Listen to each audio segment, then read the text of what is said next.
오늘 본문 말씀의 첫 구절은 명절 끝날에라는 말로 시작하고 있습니다.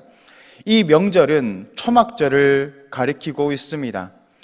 이 초막절 행사는 일주일간 진행이 되지만 문헌을 보면 하루를 더 추가해서 8일간 드렸던 것으로 나타나고 있습니다. 초막절은 행사를 하게 되는데 이 백성들이 근처에 있는 실로암 물가로 갑니다. 그리고 그 물을 떠서 길게 행렬을 줄을 서서 성전 안으로 들어옵니다. 그리고 떠왔던 물을 성전 문에 들어서면 그 물을 붓습니다. 그리고 마지막 날 또 물을 떠서 마지막 날은 제단 주위를 7번 돕니다.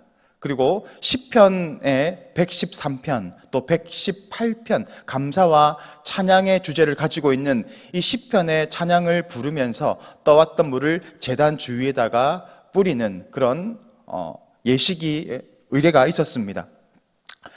이렇게 하는 이유가 뭘까요? 바로 출애굽 시대에 이스라엘 백성들이 목이 마를 때 모세가 지팡이로 반석을 칠 때 그 반석에서 물이 나와서 이스라엘 백성들의 갈증을 해결해 주었던 그 사건을 기념하고 있는 것입니다.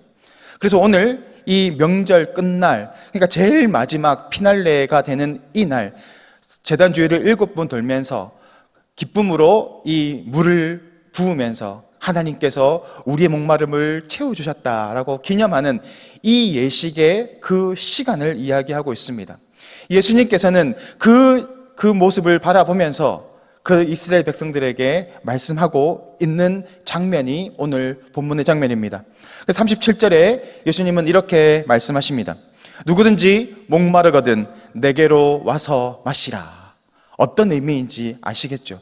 이 이스라엘 백성들이 지금 예수님이 하시는 그 말씀을 들으면서 지금 이 말씀하시는 것이 어떤 의미라는 것을 알았습니다. 바로 모세가 반석을 쳐서 물을 내는 것처럼 예수님께서 내게로 오면 그 반석처럼 물을 내겠다. 그러니까 예수님 자체가 샘물이 솟아나는 반석이다라는 의미로 이들은 그 말씀을 받아들였던 것입니다. 더군다나 예수님은 38절에서 나를 믿는 자는 성경의 이름과 같이 그 배에서 생수의 강이 흘러나오리라 라고 말씀하십니다. 여기에서 생수의 강이 무슨 의미일까요? 우리는 이 의미를 쉽게 알 수 있습니다. 왜냐하면 39절에서 친절하게 소개를 해주고 있기 때문입니다. 생수의 강이라는 것은 바로 성령을 가리킨다라고 오늘 성경은 우리에게 말하고 있습니다. 이 성령이 우리 그 배에서 흘러넘치게 될 것이다 라고 말하는 것입니다. 그렇다면 이 배라는 것은 뭘까요? 배는 히브리인들 가운데는 사람의 중심부, 그리고 그 속에서 바로 인격과 또 그 안에 양심도 있고 그 안에 신앙의 처소, 마음이 있다라고 믿었습니다. 그러니까 이 배라고 하면 인간의 존재 그 자체를 가리키고 있는 것입니다. 그러므로 예수님께서 배에서 생수가 흘러나오게 될 것이다 라고 말하는 것은 어떤 의미겠습니까? 내 속에 있는 내가 비워지는 것, 그리고 성령이 내 안에서 흘러넘쳐서 나를 변화시켜 가시는 것을 의미하고 있는 것입니다. 그러니까 신약의 용어로 이야기하면 바로 거듭남, 다시 태어난다, 변화를 받게 된다라는 의미로 사용되고 있습니다. 오늘 성경에서는 아직 예수님께서 영광을 받지 않으셨으므로 성령이 아직 그들에게 계시지 않았다라고 밝히고 있습니다. 이 성령이 언제 오십니까? 바로 예수님께서 영광을 받으실 때, 그 영광이 무엇입니까? 골고다 십자가에 못 박혀 죽으실 때, 그 이후에 성령이 오신다라고 오늘 말하고 있는 것입니다. 그러니까 아직 성령이 그들 가운데 있지 않았습니다. 그래서 제자들은 예수님과 함께 늘 있었지만 여전히 큰 변화를 받지 못한 상태였습니다. 우리의 영혼의 목마름, 우리의 영혼의 만족함을 위해서 필요한 것이 무엇입니까? 바로 그 예수님의 그 죽으심, 그 은혜입니다. 그리고 동시에 성령의 충만함을 통하여서 우리 영혼의 갈급함을 채워가고 만족함을 누리게 되는 것입니다. 모세가 반석을 친 것 같이 예수님께서 십자가에 못 박히고 손과 발이 찔리고 허리에 창이 찔리심으로 피를 흘리심으로 우리의 영혼이 만족함을 얻게 되는 것, 그 사건을 오늘 예수님은 말씀하고 계신 것입니다. 오늘 이 복음의 말씀을 듣고 유대인들의 반응이 어떻습니까? 어떤 사람들은 어떻게 그리스도가 날 수 있느냐, 갈릴리에서 날 수 있느냐라고 하면서 예수님의 이 말씀을 믿지 않았습니다. 그렇지만 놀라운 반응을 하는 사람들이 있습니다. 어떤 사람들은 이 예수님이 바로 그 선지자가 아니냐라고 이야기합니다. 그 선지자, 그 선지자가 가르치는 것이 뭘까요? 바로 모세가 예언한 그 선지자를 말합니다. 신명기 18장 15절 말씀에 나와 같은 선지자 하나를 일으키실 것이다 라고 했던 그 모세가 말했던 그 선지자가 아니냐라고 반응하고 있는 것입니다. 어떤 사람들은 그가 그리스도가 아니냐, 그러니까 예언되어 있던 메시아가 아니냐라고 하는 반응을 보이고 있습니다. 예수님의 말씀에 대해서, 그 모습에 대해서 여러 가지 반응이 있지만 어떤 사람들은 예수님을 알지 못하지만 어떤 사람들은 예수님이 메시아로, 그 예언되었던 선지자로 인식하고 있습니다. 그러나 우리가 주의해야 할 것이 있습니다. 인식하는 것과 믿음의 차이가 있습니다. 인식하는 것과 믿음은 동일하지 않습니다. 그들이 예수님의 그 말씀을 듣고 선지자라고 인식했고 그리스도라고 인식을 했습니다. 예수님께서 십자가에 달리시기 일주일 전에 예루살렘으로 가셨을 때 백성들은 자신의 겉옷을 깔고 호산나 다윗의 자손으로 오시는 이여라고 하면서 예수님을 찬양했습니다. 바로 예수님께서 그 메시아라고 그들은 인식했던 겁니다. 제자들 역시도 마찬가지입니다.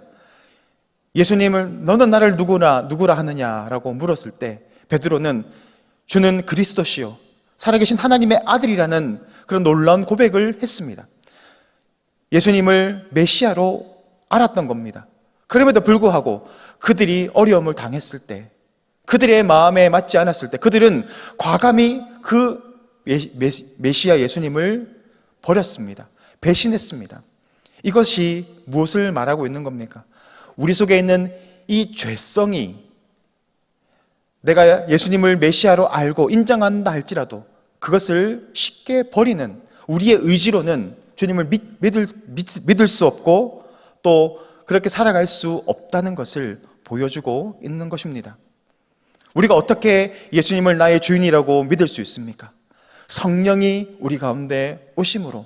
성령이 아니면 예수를 주라고 시인할 수 없다라고 성경은 말하지 않습니까? 우리가 예수님을 나의 주인, 나의 구원자로 인정하는 것은 성령께서 우리 가운데 역사하시기 때문인 줄 믿습니다. 그러므로 우리의 참된 만족과 그 은혜는 바로 이 성령의 충만함을 통하여서 온전히 이루어진다라는 것입니다. 그러므로 우리가 알고 있는 어떤 성경적 지식이 우리를 변화시키는 것이 아닙니다. 오늘 대제사장과 바리새인들은 어떤 관점으로 예수님을 바라보았습니까? 율법의 관점으로 예수님을 바라보았습니다.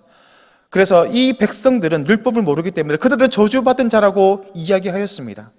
자신들은 율법을 통하여서 구원을 받는다라고 생각했습니다. 그렇지만 이 율법에는 구원의 능력이 전혀 없습니다. 율법은 나의 죄를 깨닫게 하는 것, 그리고 몽학 선생이 되어서 내가 이 율법을 지키지 않으면 내가 심판을 받게 된다라는 그 기능밖에는 없습니다. 구원은 믿음으로 말미암습니다. 이 믿음은 바로 성령님의 역사하심을 통해서 우리에게 주어주는 것입니다. 그러므로 오늘도 우리가 구하여야 할 것이 무엇입니까?